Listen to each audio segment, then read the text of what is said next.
C'est la seule date, le 10, c'est la seule date où je ne demande pas quel jour on est parce que c'est le jour des payes. Tov, Beshem Hashem Yassé Benatsliar, ça a démarré, alors on dit bonjour à tout le monde, Bezrat Hashem, Boker Tov. Boker, je parle américain ce matin. On est aujourd'hui donc lundi 10, on le sait, du mois de mai et le bête du mois de Iyar. Bezrat Hashem. Un grand bonjour à tous ceux qui nous regardent de tous les pays. Au Bichlalam, David Shmuel, Hashem Hayou. On remerciera du fond du cœur aussi Jacques Serror.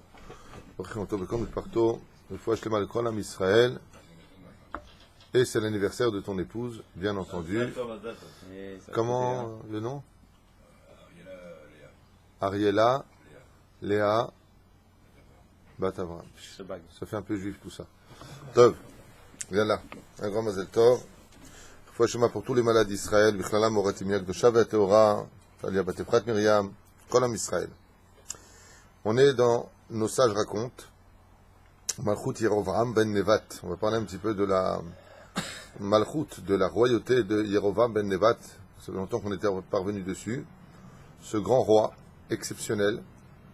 Exceptionnel parce qu'il est rachat, exceptionnel. C'est un professeur de la rébellion contre Dieu. C'est un professionnel. C'est unique, vous allez voir ce qu'on va découvrir. Et puis de l'autre côté, c'est un des hommes les plus érudits de toute l'histoire, de toute l'humanité. Si on dit de Rabbi Shimon ben Yochai qu'il est très fort en Torah, sachez que Yerovam ben Nevat n'était pas moins fort. C'est quelqu'un? Pas du tout. Pas du tout. Non, là, vraiment, on est dans l'époque des rois. Alors on y va, ça va être un peu long, je ne sais pas, je découvre avec vous, je ne l'ai pas fait, comme d'habitude. Yerovam ben Nevat, Ratzan Imshol ala Yam Beyad Rama. D'abord et avant tout, il faut savoir que Yerovam ben Nevat n'a pas voulu, par le biais ni de la psychologie ni de la pédagogie, diriger le peuple. Mais il a pris le côté drasti, le côté imposant, dictatural. C'est ça? Beyad Rama, ça veut dire c'est comme je le dis et c'est tout. Je pense, vous agissez. C'était Yerovam ben Nevat. Kedel limshoch elav et lev amonim shasu et retzono asav et rachéam. Et donc, qu'est-ce qu'il a fait?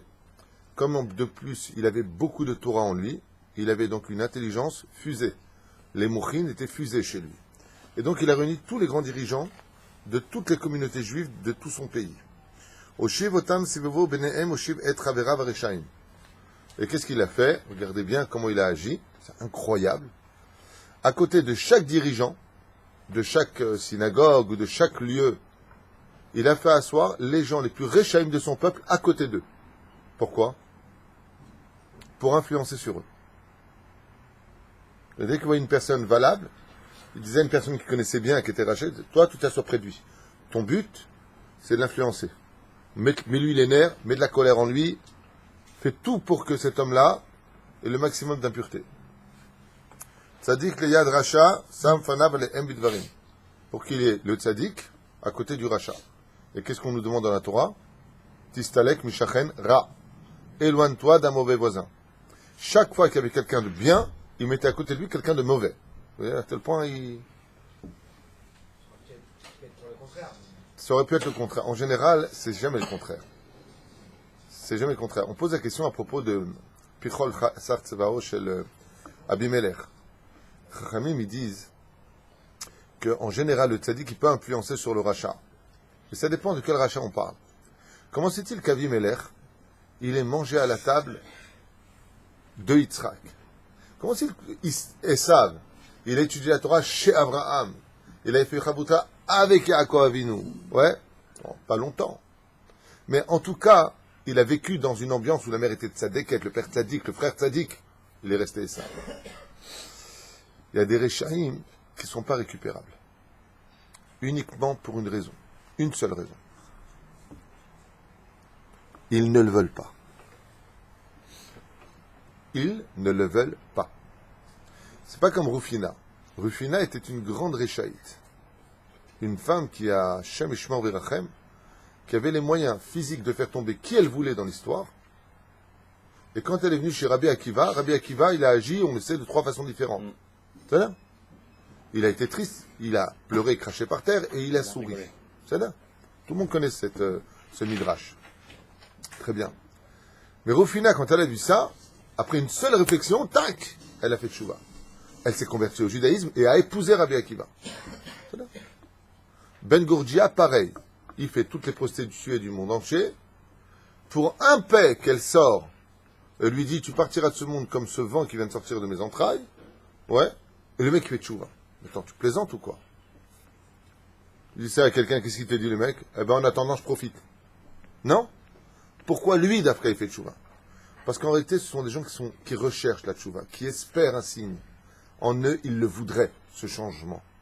Quand quelqu'un veut un changement en lui, il suffit d'un tout petit pourcent, 1%, où au fond de son cœur, Béhémet, il aimerait bien changer. Mais il a du mal, il peut pas, trop d'orgueil, trop de colère, trop de bêtises, trop de fautes accomplies, donc trop de clipotes sur lui. Alors Akadosh Baruch Hu, il dit quoi? Tu fais un pas vers moi, j'en ferai 100 vers toi. Ces gens-là, ils peuvent changer. Là, Yerovam ben Nevat, pourquoi il met des Rechaïm à côté de Tzadikim? Parce que les Rechaïm qu'il a choisis sont des Rechaïm qui ne veulent pas changer. Et vous allez voir combien, dans le texte, Yerovam ben Nevat va être mis à l'épreuve par Dieu pour nous montrer sa volonté à lui de vouloir rester rachat. C'est un truc de fou. À un tel point que la Gemara nous dit que les Rechaïm, même après la mort, devant la porte du Gehinam, ne font pas de chouva. Ils sont morts. Le mec, il continue à être rachat. Il descend devant les portes du Gehinam, il continue à être rachat. Il est dans le Gehinam, et il fait tchouva. Là, il a trop mal. Des fois, quand quelqu'un ne veut pas faire tchouva, c'est la force qui l'emporte sur lui. Et c'est trop tard. Bien sûr que c'est trop tard. Après la mort, déjà, c'est trop tard. Alors, ce qu'on veut dire par là, c'est que tu vois qu'il y a des gens qui sont sur leur position. Non, Adasov.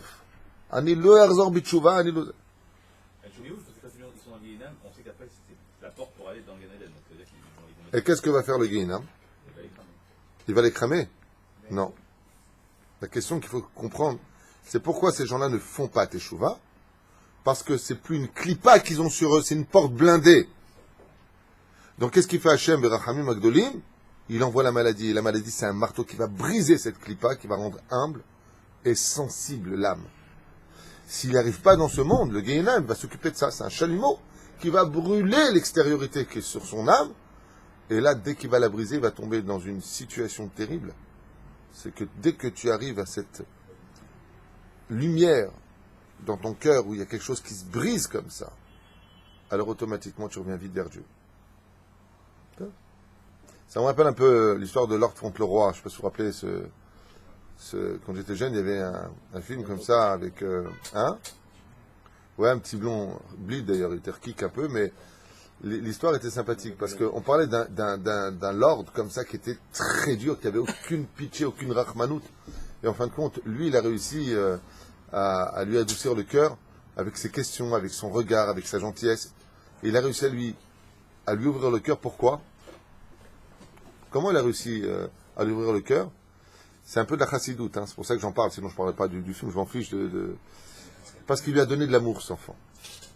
Dans l'histoire de L'Or contre le roi, où le petit blond dont tu parles, il est venu vers je crois que c'est son grand-père.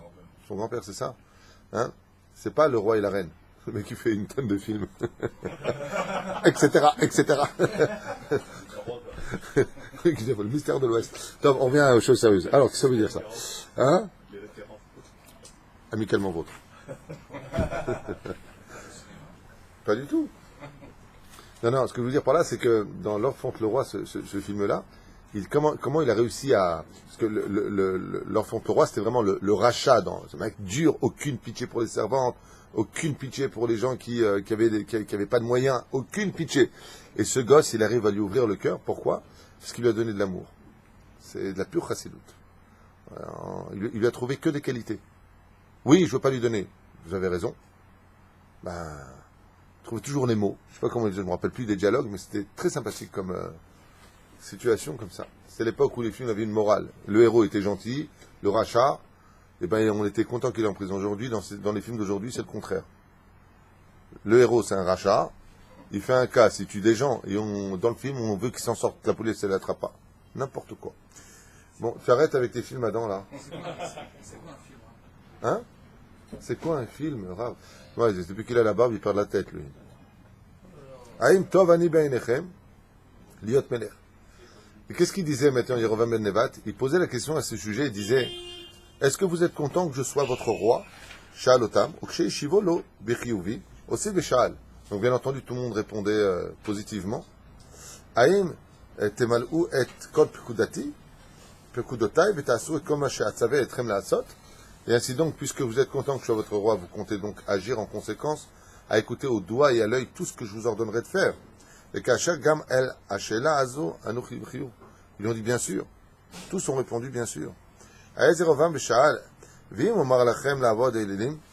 Donc il a dit aux tous les religions religieux, il leur a dit, ainsi donc, si je vous demande d'abandonner Dieu et de travailler pour des statues, vous l'accepterez alors. Et l'Azov est Hashem Elokechem, lo Alenu Velo Lechem. Ata Asuzot, est-ce que vous feriez ça?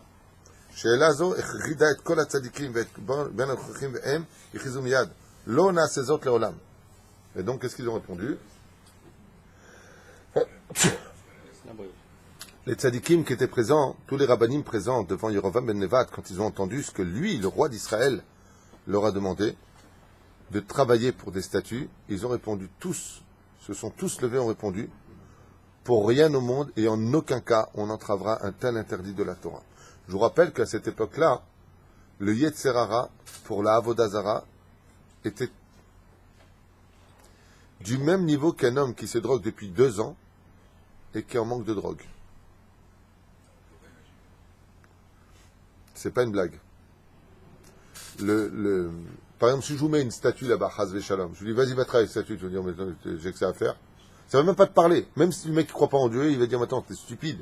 D'accord? Là, à cette époque-là, le Yetzer Hara poussait, par exemple aujourd'hui, quel est le Yetzer Hara de la génération plus que toutes les autres générations? Les femmes, l'argent. L'argent et les femmes, d'accord? Pour l'argent, il n'y a que l'argent qui compte. On est dans une génération, on est poussé pour le travail, les gens font même plus attention à la famille. L'argent, l'argent, l'argent, l'argent. C'est devenu presque une avodah zara. D'accord? Et les femmes. C'est vraiment... On voit plus sa propre épouse, on va voir celle du voisin, on voit... Vraiment, on va dire à quelqu'un, aujourd'hui, quoi que ce soit sur ce domaine, il va trouver tous les arguments. Ouais, mais sans argent, on ne peut pas s'en sortir. S'il n'y a pas d'argent, comment tu veux que je paye mon loyer? S'il n'y a pas d'argent, s'il n'y a pas d'argent. Aval Khabibi, Ajan Sem Fernes Lakol, elle est où Taïmouna? C'est pas parce que tu vas te faire du mouron que ça va te rapporter plus d'argent. Mais si tu es plus serein, comme j'ai dit souvent, et je répète encore, plus tu t'occupes de ta femme et plus Dieu s'occupe de ta parnassa. Plus. Tu comprends? Adam dit alors je suis blindé. Hein? Non, c'est pas une blague. Plus un homme, Bezrat Hashem, il fait ce que la Torah lui demande, l'ikboa etim la Torah. Une fois, devant le Rav Amnon Yitzhak, il y en a qui lui a dit ouais, vous parlez de Dieu, le bon Dieu, comme ça, mais pour la parnassa, on s'en sort pas. Le Rav Yitzhak, comment il s'appelle? Le Rav Amnon Yitzhak, il lui a répondu combien d'heures par jour, toi, tu donnes à Dieu d'études? Il lui a répondu en public j'étudie pas du tout. Il lui a dit et tu oses poser la question? Combien toi tu donnes à Dieu que lui te donne pour respirer, pour voir, pour parler, pour entendre, pour toucher? Combien toi tu lui donnes d'études? Il lui a dit tu prends sur toi 2 heures d'études? Il lui a dit si je prends 2 heures d'études, t'as une parnassa? Il lui a dit je sais pas, mais je te ferai une bracha.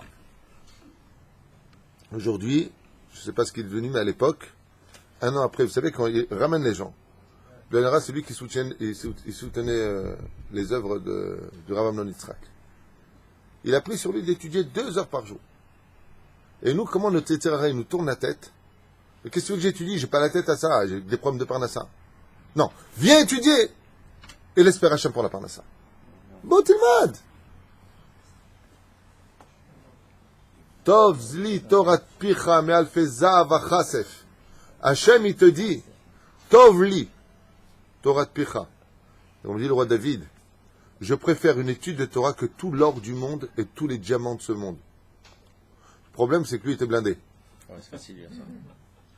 Les seuls qui sont capables de dire l'argent c'est rien, ce sont toujours ceux qui en ont beaucoup. L'argent c'est tout, c'est beaucoup. Mais ça ne doit pas passer. Ah non, on est le 10 du mois, je t'ai même pas vu, alors tu ferais mieux de te taire. Hein?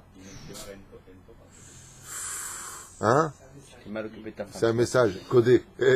Codé en plus. Non, non, non, non. Adam aide, chas v'shalom. Je ne vous permets pas.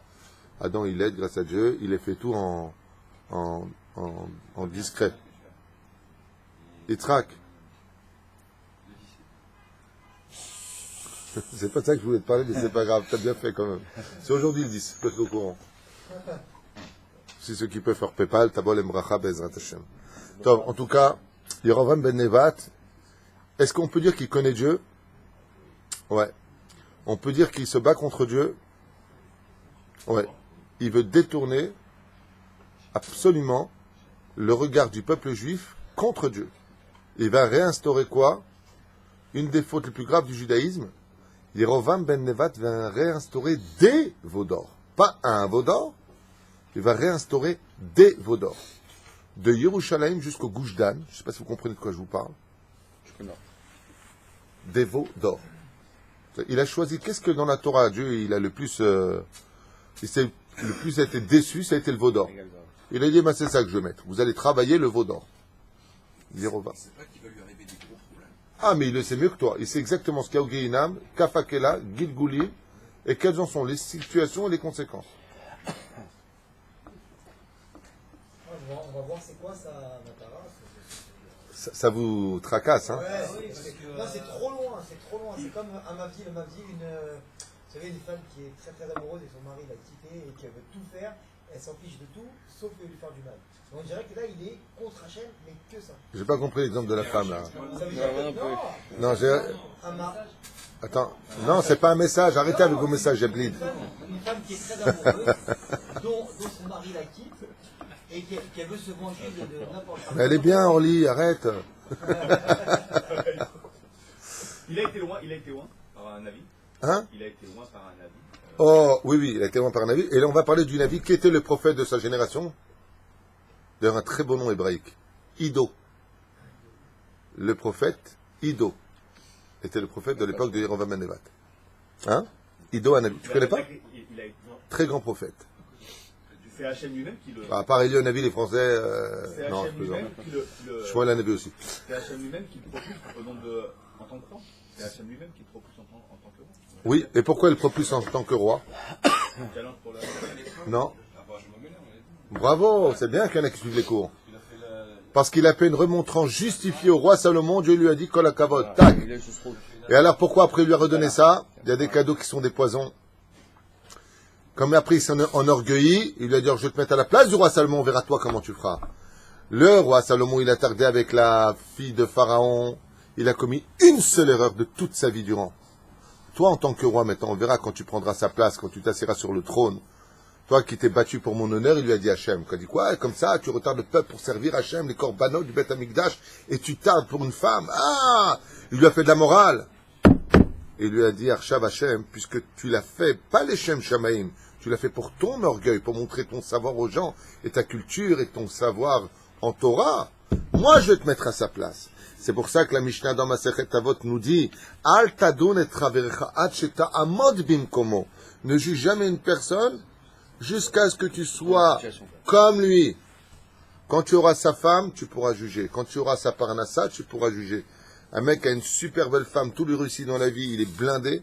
Vous croyez quoi? Que sa vie, elle est simple pour servir Dieu? Il n'a aucune raison de servir Dieu. Tout ce qui touche, ça marche. Il a la santé. Sa femme, elle est au doigt et à l'œil. C'est rare. Ça a l'air. Il est blindé. Partout où il va, il mange tous les jours au restaurant. On lui ouvre la porte, il a un chauffeur. Pourquoi tu veux qu'il aille à la synagogue, ce mec? Hachem, c'est pas ta tiftar, ou fi guide, ou Teila Techa ou pas, je m'en fiche. À moins qu'il sache que tout ce qu'il a, ça vient d'Hachem, donc il a peur de perdre. C'est sûr, mais vous croyez quoi? Qui aura le plus de facilité à aller à une synagogue? Un pauvre. Un pauvre ou un riche? Un pauvre. Ben, un pauvre, c'est évident. Oh là là. Il s'accrochera à l'espoir. Quand tout est fini, qu'est-ce qu'il fait le pauvre? Il va s'accrocher à l'espoir. Oh là là, À part Yitzhak, c'est le seul blindé de la ville, Biarinara, qui vient à la synagogue quand même. C'est le 10, Yitzhak. Lo nasur me'achare Hashem Elokeinu borei shamayim va'aretz. Et ils lui ont dit, comment tu veux? Les Chachamim lui ont répondu à Yerovam Ben Nevat, ils ont peur de lui. Vous savez pourquoi ils ont peur de lui? Pourquoi les tzadikim, puis tous, pourquoi les tzadikim, d'après toi, ici, ils ont peur de lui répondre? Et c'est là qu'est tout le problème. Ils tremblent, pourquoi? Parce que la Mishnah dans Masechet Avot nous dit Veda Malahanot l'apikoros. Un apikoros dans le judaïsme, c'est celui qui connaît super bien la Torah et qui va contre la Torah. Da Malahanot. Qu'est-ce qu'ils ont répondu? Ils ont mis les gants. Comment tu veux qu'on faute devant celui qui a créé le ciel et la terre? Ils se remettent entre le ciel et la terre comme un sandwich. En disant, mais tu sais de qui tu nous demandes de lutter? Tu le sais, celui qui a créé le ciel et la terre. On marche sur terre, on a le ciel au-dessus de nous. Tu crois qu'on peut lui échapper? Il n'y a pas un de morale. Be'ota sha'a echilou hareshaim she'yashvu liyad hatzadikim ledaber al libam. Et c'est à ce moment-là que Yerovam ben Nevat, il a regardé les Réchaïm, il leur a fait un signe. Et qu'est-ce qu'ils ont fait les Réchaïm? Ils ont commencé à parler au cœur des tzadikim, en leur disant, mais Dieu, il n'y a pas besoin de l'aimer en faisant le Shabbat, il n'y a pas besoin de faire le Shabbat, c'est dans le cœur qu'il faut aimer Dieu. Au contraire, il faut le représenter. Vous allez prendre des statues, vous allez les appeler Jéhovah, vous allez les appeler un tel. Mais dans votre cœur, vous allez tout simplement aimer les dieux. Dieu, qu'est-ce qu'il en a à faire que tu ouvres tu t'allumes une cigarette ou pas pendant Shabbat? Dieu, qu'est-ce qu'il en a à faire que tu prennes ta voiture ou ton calèche ou ta calèche? Il a commencé à parler à leur cœur. Dans votre cœur, ne reniez pas Dieu, juste avec l'acte. Et pourquoi c'est grave? Parce que dans la Vodazara, c'est pas comme dans les autres avérotes. Les autres avérotes, si tu as la mauvaise pensée mais tu n'as pas l'acte, ça compte pas vraiment. C'est Korban Ola Bilvad. Mais dans la Vodazara, si tu as l'acte, même sans la pensée, ou la pensée sans l'acte, c'est comptabilisé 100% une avéra. Et qu'est-ce qu'ils ont dit? Otam lishmoa bekol Yerovam, be'orma amrou, al tibaalu aim choshvim she'atem Yerovam tzadik she'atid liot malkenu yetzave etrem lavod avodazara. Et qu'est-ce qu'ils ont fait? Et qu'est-ce qu'ils leur ont dit? Regardez bien l'attaque des Réchaïm, dirigée par Yerovam ben Nevat. Les Réchaïm ont dit aux tzadikim, vous connaissez la grandeur de Yerovam ben Nevat en Torah? Il vous mange tous. Il connaît toute la Torah par cœur. Il connaît le Zohar, il connaît la Kabbale, il connaît tout. Vous pensez vraiment qu'il vous demande de faire de la vraie Avodazara? Ce que veut Yerovam ben Nevat, votre futur roi, celui qui dirigera vos maisons, vos demeures, tout ce qui va avec. Ce qu'il veut simplement, c'est nous donner du mérite. Il veut qu'on descende un tout petit peu de niveau pour que le mérite de la Teshuvah vous fasse maintenir à 1 degré où même les tzadikim goumourim ne peuvent pas tenir. Et là, ça commence à leur parler. Qui est le premier grand tzadik de l'histoire à avoir eu cette idée? Adam Arishon. Adam Arishon a dit, attends, moi je suis né tzadik, tout est à ma portée, je suis au Gan Eden.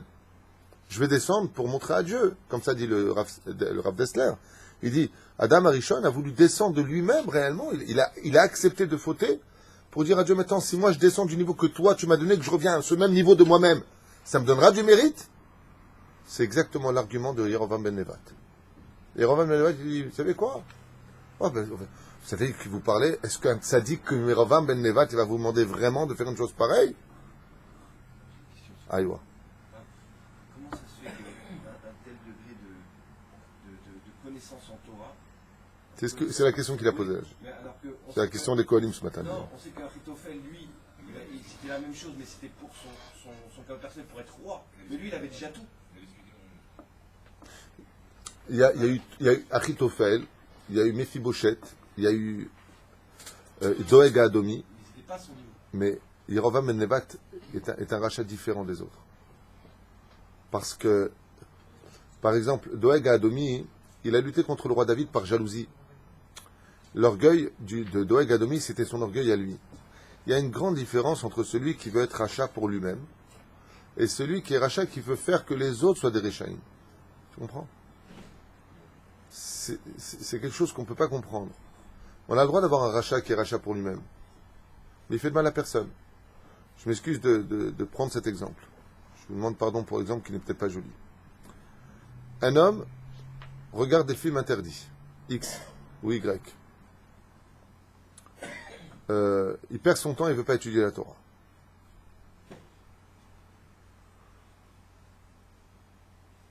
Il va faire des choses, mais qui le concernent lui. C'est entre lui et Dieu.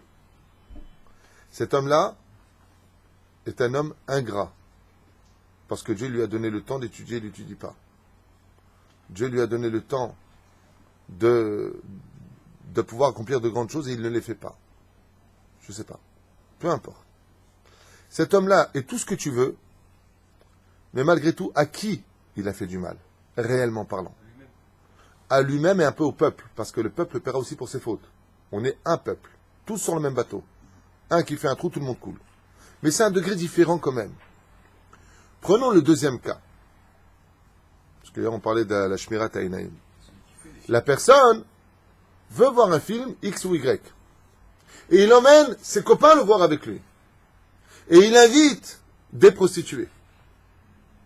Et il les fait tous fauter. Quelle différence il y a entre les deux? La différence, je vous dis, relais.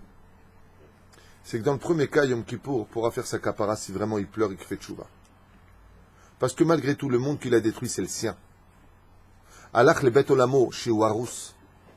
Mais quand tu viens et que tu fais fauter les autres, quand toi tu n'es pas Shomer Shabbat, et que tu empêches tes enfants d'être Shomer Shabbat, Yom Kippour ne peut pas te réparer. Ton prochain ne peut pas te réparer. C'est comme ces gens qui font la bar mitzvah de leurs enfants, ils leur donnent des cigarettes, ils leur apportent une prostituée Goya. C'est arrivé dans ma famille. L'oncle est venu, il a apporté une prostituée Goya à un de mes neveux. Je n'étais pas au courant, en France. Il a jeté mon neveu dans le Guiné Guéinam. Que toi, tu le fasses pour toi, que tu tues tes propres enfants, mais là, tu tues les enfants des autres. C'est pour ça qu'il est interdit d'avoir de la pitié pour celui qui détruit le peuple.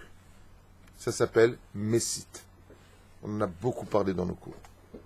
Que tu sois un rachat pour toi, on devrait avoir de la pitié parce que tu ressembles à quelqu'un qui a pris une masse et qui a détruit tout ton univers à toi. Mais tu viens détruire l'univers des autres.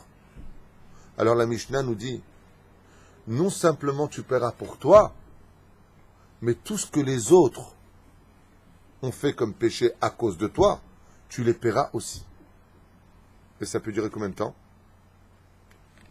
Une éternité. En-sof, jusqu'à ce que tout s'arrête. Jusqu'à ce que tout s'arrête.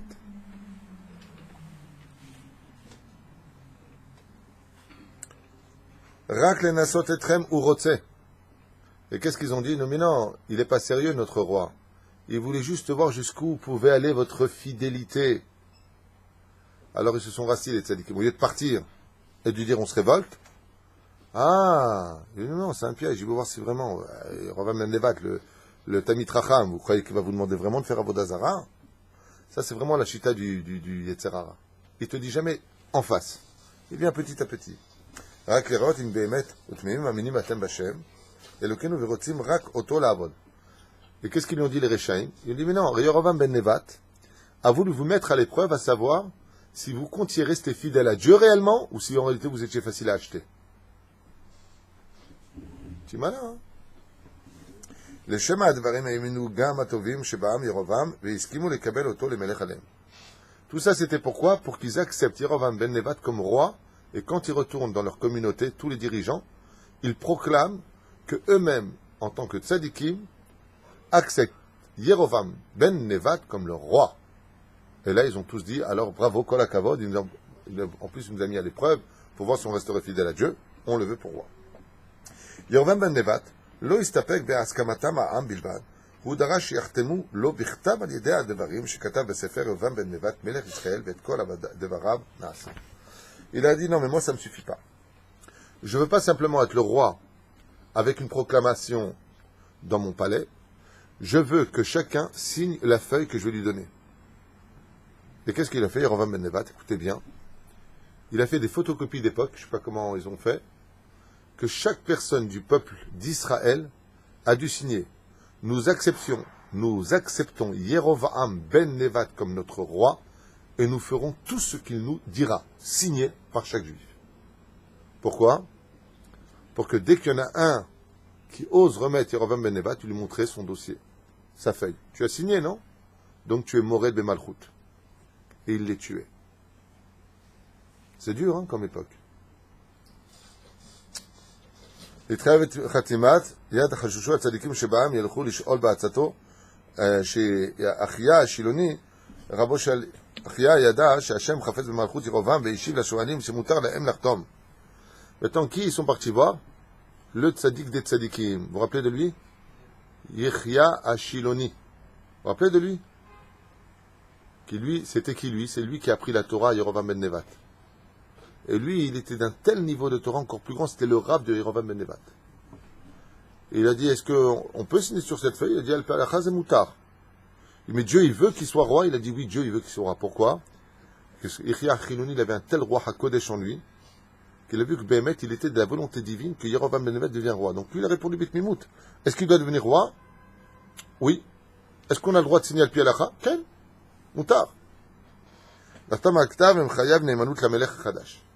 Sur lequel, en fin de compte, il demandait à tout le peuple de la fidélité absolue.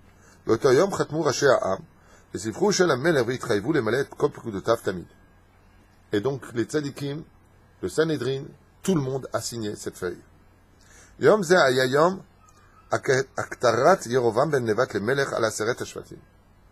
ça a été suivi du couronnement de Yerovam ben Nevat, ouin, ce jour-là. Donc il a été ouin. Pourquoi le Rav ne leur a pas conseillé de signer avec les Fiat Torah? Tant que tout ce qu'il veut soit les Fiat Torah. Le roi ne veut pas donner des comptes. En tout cas, ça a été un grand jour de roi pour le peuple. Tout le monde était content d'avoir un nouveau roi. Veitivu, Libam, Bayahin, sur les 10 tribus, puisque le royaume a été divisé en deux. Benjamin Yehuda, c'est le fils du roi Salomon, et les 10 tribus, le grand royaume d'Israël, dirigé par Yerovam ben Nevat. Et personne ne se doutait le jour de l'inauguration du couronnement du roi. Intronisation. Voilà, l'intronisation. Je suis avec vos mots français. Et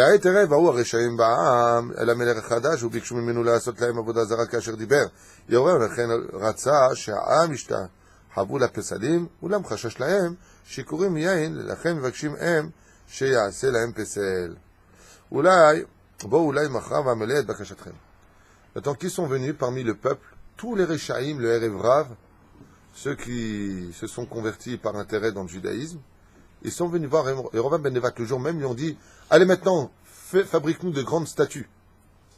Yerovam ben Nevat était tellement rachat, qu'il leur a regardé comme ça, il a dit, non, revenez demain. Il dit, pourquoi demain? Il dit, parce que vous êtes sous. Et si, je veux voir si ça vient du fait que vous avez bu de l'alcool, ou est-ce que c'est vraiment vous? Un truc de fou. Revenez demain et on verra. Enfin, vous avez cuvé votre vin.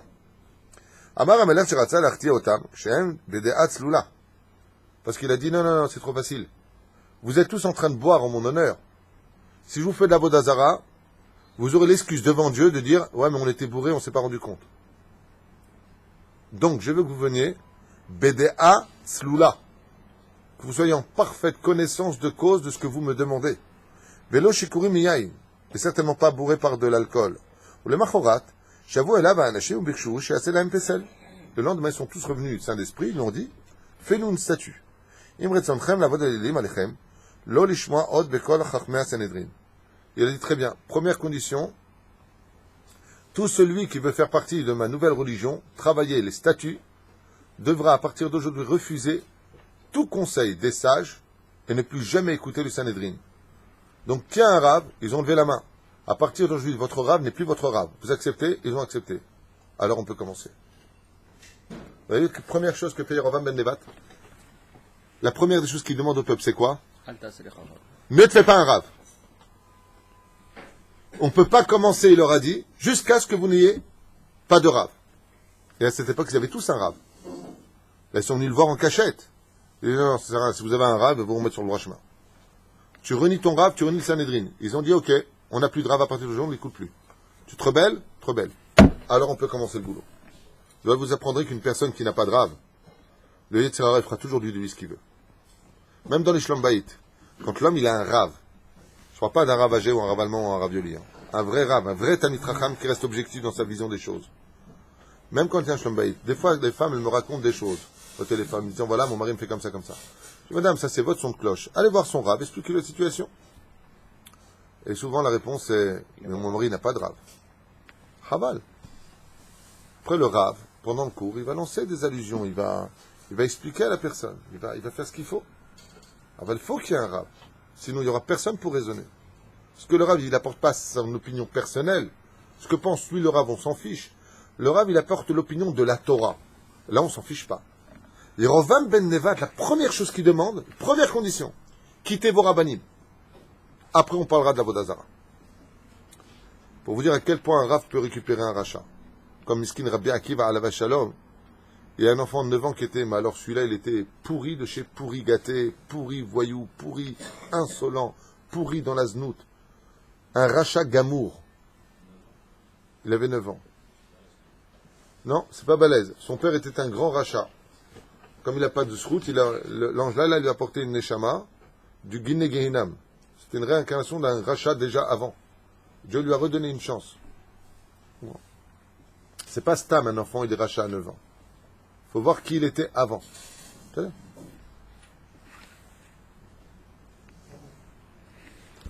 La reine, le jour de la...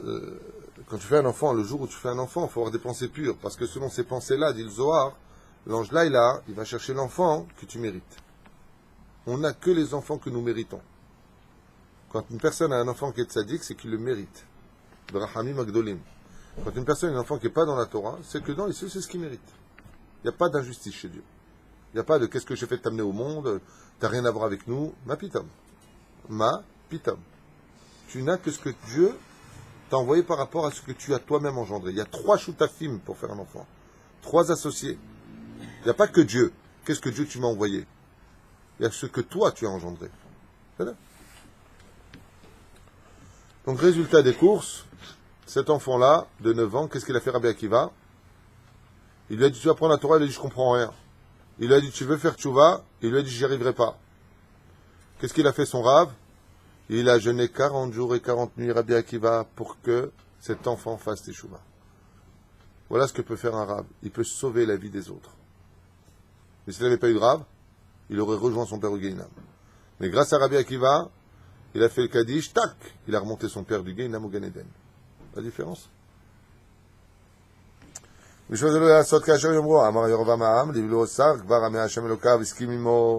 Et donc, comme ils ont accepté tout de suite, au moment où ils ont dit, ok, on accepte de plus écouter le Sanhedrin, de plus avoir de Rav, boum, leur cœur est tombé.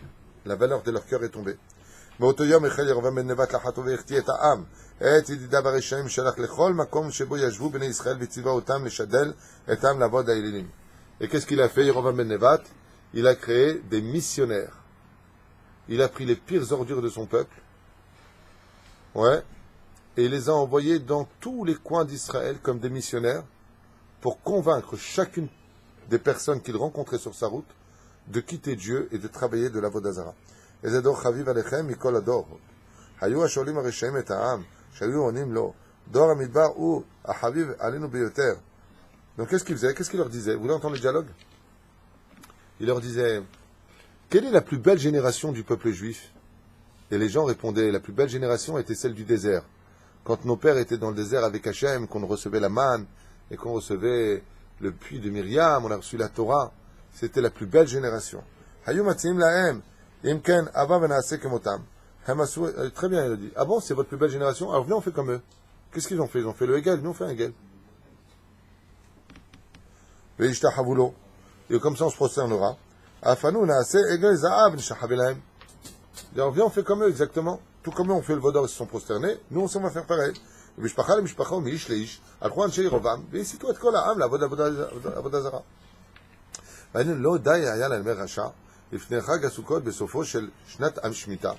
Et qu'est-ce qu'il a fait, Yeravam ben Nevat? Il a attendu d'Afka la fête de Sukkot, qui tombait aussi avec la Shemitah. חשש המלך שמעתיד להיות שעלו בני ישראל לרגל ירושלים בחג הסוכות, יקרא ירבעם בן רחבעם בן שלמה בתורה באוזני העם העולים לרגל. Et qu'est-ce qu'il a fait lui maintenant? Étant donné que c'était la fête de Sukkot qui arrivait, il a dit, mais ils vont monter à Jérusalem. Là, Jérusalem, c'est un autre territoire, c'est une autre royauté. D'accord?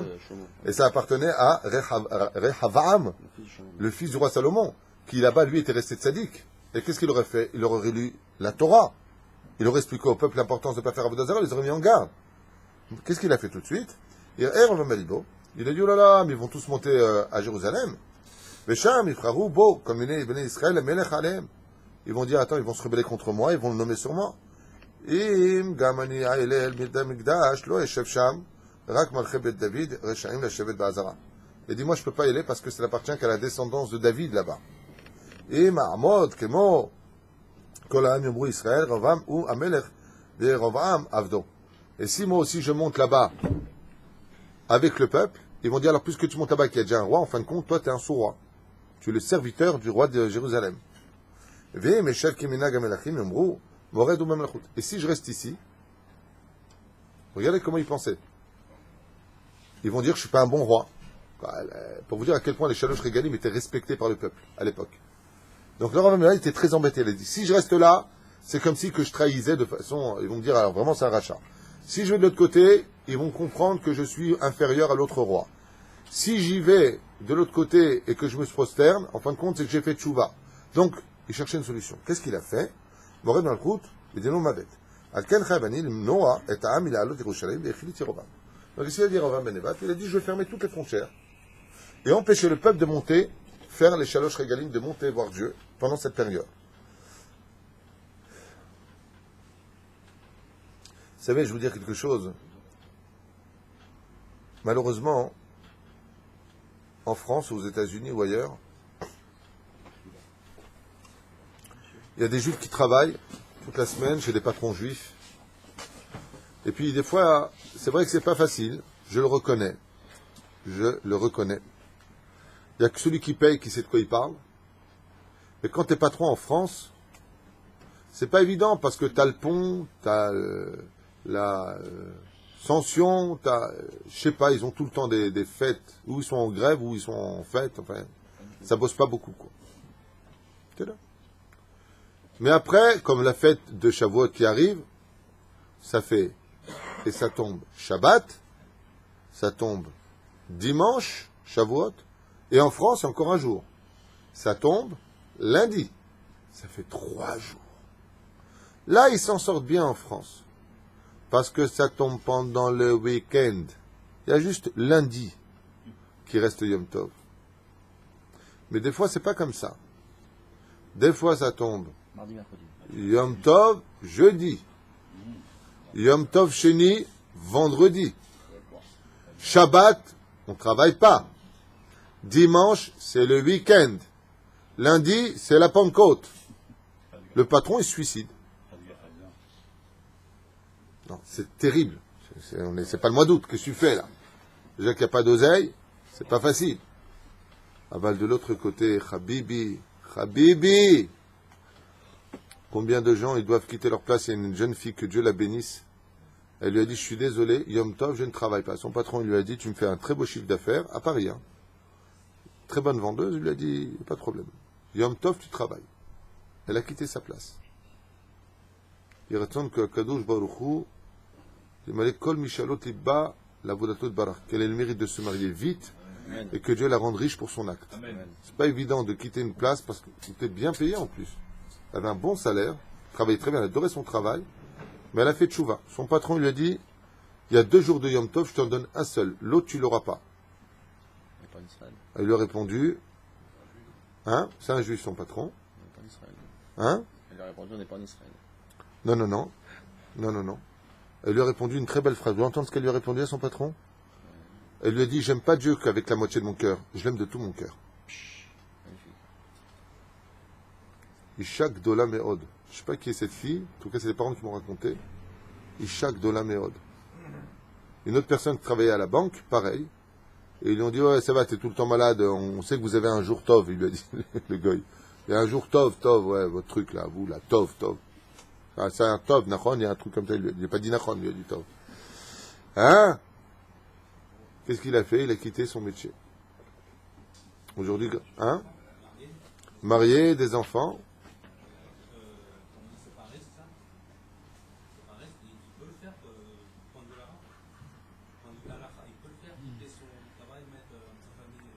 Je voudrais te poser une question. Je suis très choqué par ta question, je te dis la vérité. Je voudrais juste te poser une question. Il a le droit donc de travailler en temps? Non, réponds-moi. Alors pourquoi tu poses la question? Tu sais que tu es très inquiétant. Hein. Non mais ta question était très inquiétante et le ton de ta phrase encore plus. Ah ouais, d'accord. J'étais parti sur autre chose. Il a pensé à autre chose. Ah, tu vas quoi? Avec Chol HaMoed. Ah ouais. Ton patron te demande de travailler Yom Tov. Tu vas travailler, toi, Yom Tov? Eno chelek lo lamaba. C'est un autre dossier. Ah, il a confondu avec Chol HaMoed. Tu m'as fait très peur. Je ne donnerai pas ton nom. Il a confondu avec Yom Ha'atzmaut. C'est pour ça, j'ai pas fini ce que je voulais vous dire. C'est pour ça que quand tu es en France, moi aussi je suis passé par là, quand tu travailles chez un patron qui est juif, et que tu lui prends la Pentecôte, tu lui prends Pâques, je sais pas, ils ont tout le temps des fêtes là-bas. Très bien. Ils ont tout le temps. Moi aussi j'ai vécu ça en France. J'ai vécu pendant 3 ans avant de monter en Israël, dans ma tchouva en France. Et effectivement, quand je ne venais pas le jeudi, le vendredi, et que c'était le Shabbat, Motzei Shabbat, je travaillais dans les cuirs à l'époque, vous pouvez demander à mon patron, Motzei Shabbat, après la Havdalah, je partais travailler jusqu'au dimanche soir, récupérer les heures que j'aurais dû faire pendant Yom Tov. Tu peux pas... Quand c'est une banque, c'est une banque. Elle malade, t'inquiète pas, ils ne manqueront pas d'oseille. Hein? C'est là. Assois par ça. Tu voles, assois par ça. Jamais Rahem, c'est pas facile. Le mieux, la Alia. Rien n'est simple, on n'est pas à la place des gens. Ce qu'il faut savoir, On n'est pas là pour juger. tout dépendra de la personne. Si la personne estime que c'est son patron qui le paye, il a intérêt à rester à sa place. Si la personne estime que c'est Dieu qui le paye, alors il n'a pas de problème de quitter sa place. Ça dépend de ce qu'il a dans la tête. Ça dépend. Ah, un od milevado Adam.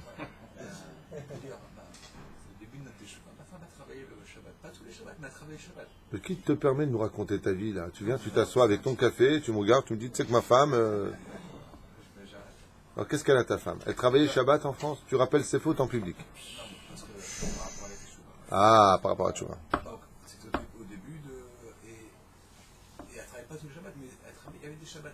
Et à un moment donné, au bout de 2 ans, elle s'est fait convoquer, elle dit, mais je ne comprends pas, à chaque fois que vous devez travailler Shabbat, vous êtes malade. Au bout de 2 ans. Au bout de 2 ans, ils se sont aperçus qu'elle était tout le temps systématiquement malade. Le Shabbat. Ah ouais, jusqu'à aujourd'hui, le Shabbat la rend malade d'amour. Et ça a marché, parce qu'elle fait Hachem, elle fait grand Attends, super, c'était hyper intéressant. Les Terev, Baou Areshaim, שבאם אל המלך החדש, וביקשו ממנו לעשות להם עבודה זרה כאשר דיבר. ואמר המלכם רצה שהעם ישתחוו לפסלים, ולך חשש להם שיכורים יין, ואותו החל ירבעם מלבטו. Où est-ce qu'on en était nous? Les ישלחו אנשי ירבעם והסיתו את כל העם לעבוד עבודה זרה, ועדיין לא די למלך החשע, לפני רק... oui, pardon, excusez-moi, je remonte. ויחזרו בתשובה. תשובה ירבעם אל השם. ולא די היה בזה, אלא מועדי השם ביטל וקבע חגים מועדים חדשים. Alors juste un instant, Yerovam ben Nevat, la première chose qu'il a instaurée et instituée, c'est l'annulation de toutes les fêtes juives. Annuler Pessah, Shavuot, Sukkot, Shabbat, Yom Tov, Chol HaMoed, Hanouka. Non, c'est avant Hanouka. Hein? Il les a empêchés de monter. C'est impossible à imaginer. Il n'y a pas eu des rébellions. Alors attends, j'ai sauté des lignes, excusez-moi, parce que comme il m'a raconté une histoire hyper intéressante sur sa femme, j'ai perdu le truc. Et Mahmoud Kemoa, Israël, qu'est-ce qu'il a fait donc? שני עגלים מזהב ציווה לעשות ולהעמידם בשני מקומות. אם רוצים ישראל להקריב קורבנות, יעשו זאת לרבוד הפסלים, וציווה המלך והעמיד חיילים לאסור את הרוצים לעלות ירושלים. Et il leur a dit, à partir d'aujourd'hui, si vous voulez faire les shalosh regalim et monter faire les sacrifices comme vous le faisiez, vous pouvez aller le faire devant une grosse statue qui ressemblait à quoi? À un veau d'or. Il a placé 2 veaux d'or, il a placé un autel, et il a dit maintenant c'est devant cela que vous ferez vos korbanot pour Sukkot, Shavuot, Pessah. Yerovam Arasha aya rosh azofrim l'egel hazav. Et lui-même était un adorateur du veau d'or. Velodai aya lobazé. Il ne s'est pas contenté de cela. Et moad Hashem bitel. Il a annulé toutes les fêtes juives. Et kavar hagim moadim chadashim. Et il a inventé de nouvelles fêtes. Af et Shabbatot bitel. Il a annulé le Shabbat. Vet Torah Hashem shina. Il a commencé à donner des explications totalement ahuries comme l'a fait d'ailleurs, le fera plus tard JC. Shechol asher ala libo et kol retzonav yirgish. Et qu'est-ce qu'il a fait? Quelle est la première phrase qu'a dit Yerovam ben Nevat au peuple? Non. Il leur a dit, vous vous êtes laissé berner. Qui c'est qui a commenté la Torah? Des rabbanim, des hommes. Vous vous laissez guider par des hommes. Les rabbanim vous écrivent des lois et vous les suivez comme des abrutis. Ah, faut mettre la mezouza, elle est comme ça, faut mettre les filets comme ça. Dieu, est-ce qu'il a dit ça? Hein? Est-ce qu'on a entendu ça? Il a commencé à leur prendre la tête, exactement comme font les grands Réchaïm. C'est comme font les Karaïtes. Vous écoutez les hommes, les hommes, les hommes. Oui, mais attends, s'il n'y avait pas la Gemara, comment tu veux qu'on s'en sorte? Yerovam. Il a commencé à parler de la Nida. La Nida, il dit quoi? Vos femmes, vous n'avez pas les toucher pendant 2 semaines? Elles ont du sang? Pendant la période où elles ont du sang, c'est un peu crade, mais après, vous allez attendre 7 jours pour qu'on ait des curés, nous? Et Yerovam ben Nevat, il a commencé à leur prendre la tête avec tout ça. Il dit, ouais, il a raison, ouais. Il est parti tellement loin que Akadosh Baruch Hu, il a dit, on n'est pas à la plage. Akadosh Baruch Hu, qu'est-ce qu'il a dit? Il a dit, bon, je vais lui proposer la tchouva parce que là, il va être trop morflé, le mec. Il y a une voix qui sortait des cieux qui disait, Yerovam, fais tes tchouva. Reviens vers Dieu. Tu vas trop loin. Car toi et le peuple, vous ne cessez de fauter, tout ça est pour ton compte, lui dit Hachem.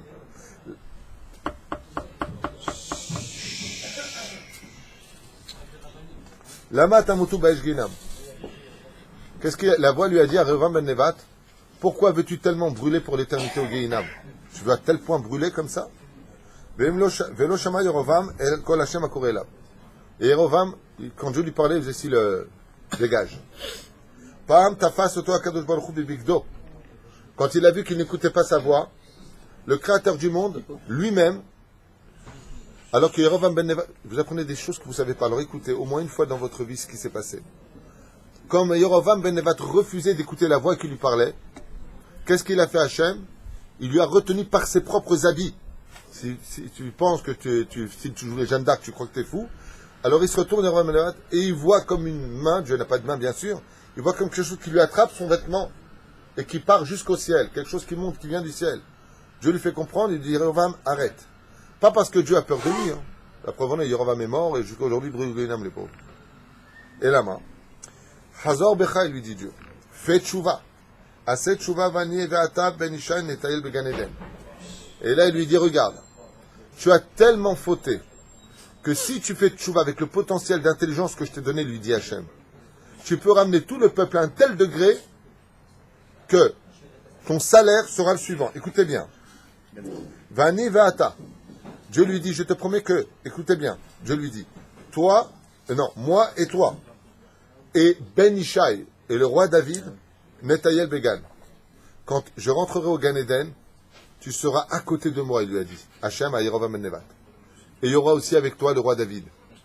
Réponse. Apa'am ana amelech Ashartzan. C'est la première fois où Yerovam ben Nevat s'en fait retourner vers Dieu en lui disant, moi je veux bien t'accorder une audience. Il lui a dit, j'ai une question à te poser, Hachem. De quel côté je sais? Mi el Baroche. Tu dis qu'on sera 3, il y a toi. Non, qu'est-ce que veut dire Yerovam? Il lui a dit, il y a toi, il y a moi, et il y a le roi David. Qui marchera devant toi? Moi ou le roi David? Le Shema Tshuvat HaKadosh Baruch Hu ben Ishaï Berosh. Dieu lui a dit, le roi David marchera devant toi. Nivga Yerovam. Il lui a dit, Bechutzpa Gdola. Imkach, Enirotse Venir Choser. Il lui a dit, si c'est comme ça, tu peux te garder ton Gan Eden, tu peux te garder tout ce que tu veux, je ne ferai jamais Tshuva. C'est ou moi devant, ou personne. Dieu étant tunisien lui a dit, va crever. On s'arrêtera là pour aujourd'hui. Très dur. Mais très dur. Une question quand même. Hein? Mais une question quand même.